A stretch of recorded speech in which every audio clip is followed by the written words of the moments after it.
আসসালামু আলাইকুম এভরিওয়ান, কি অবস্থা সবার, কেমন আছেন? জি আলহামদুলিল্লাহ ভালো আছি। কোরবানির ঈদে বিশেষ করে আমাদের ছেলেদের একটু বেশি কাজ থাকে, তো এই জন্য আমরা কোথাও ঘুরতে যেতে পারিনি এবং হঠাৎ সিদ্ধান্ত করলাম যে আমরা কোথাও ঘুরতে যাওয়া দরকার। এই জন্য আমরা সকাল সকাল বের হয়ে পড়লাম এবং বের হওয়ার সাথে সাথে প্রচণ্ড বৃষ্টি, কিন্তু বৃষ্টির মাঝেও আমরা আমাদের গন্তব্যস্থলে ছুটে যেতে লাগলাম। ইতিমধ্যে আমরা আব্দুর রব সেরনিয়াবাদ সেতুতে আছি, আমাদের বরিশাল বড় ব্রিজ। তো এক পাশে আছে রিফাত আর আবু নাইম, আর এক পাশে আমি এবং আমার বন্ধু নাইম। আমরা দুটি বাইক নিয়ে ঘুরতে যাচ্ছি।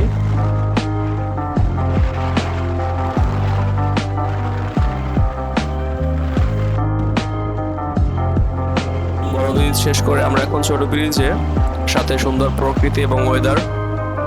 তো আলহামদুলিল্লাহ দেখতে দেখতে আমরা লেবুখালী সেতুতে এসে পড়েছি। আমাদের ডান পাশে আছে শেখ হাসিনা ক্যান্টনমেন্ট।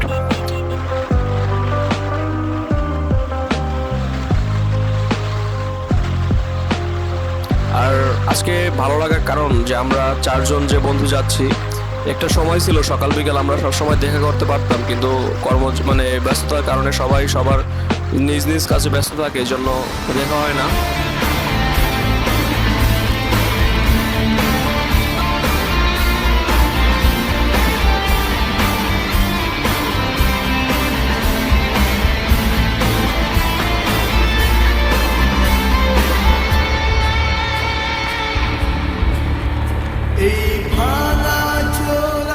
এবং আমরা লেবুখালী ব্রিজ পার হওয়ার পর এমন বৃষ্টির সম্মুখীন হলাম, যার কারণে আমাদের একটি ছোট চায়ের ব্রেক দিতে হলো।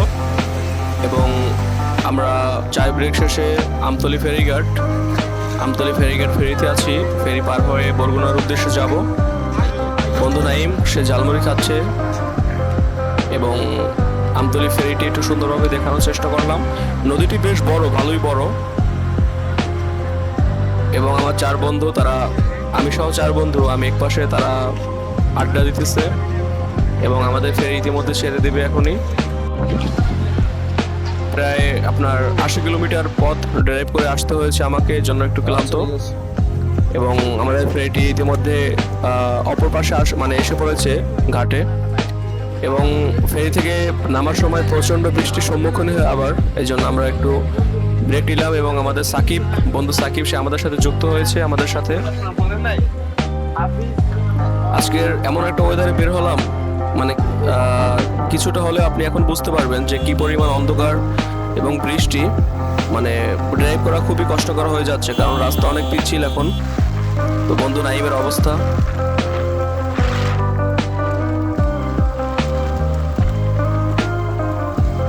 তো আলহামদুলিল্লাহ আমরা শেষমেশ গাড়িগুলো রেখে আমরা সাকিবের বাসায় আসলাম এবং সবাই একটু বিশ্রাম নিয়ে নিলাম। আমার জামা কাপড় সবার ভিজে গেছে, জন্য সবাই সাকিবের বাসা থেকে লুঙ্গি পরে নিলাম।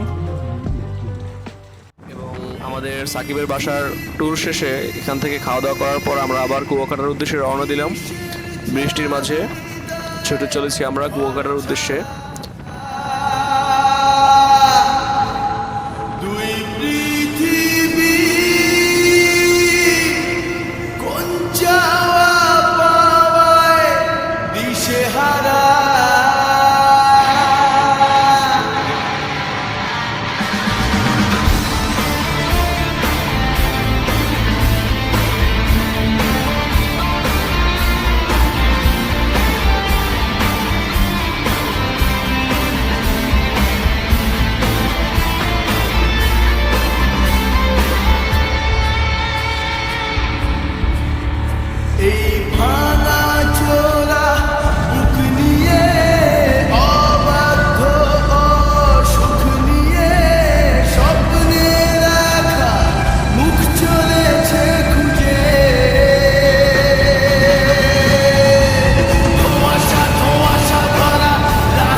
আমাদের জন্য দোয়া করবেন। সবাই ভালো থাকবেন। আল্লাহ হাফেজ। আসসালামু আলাইকুম।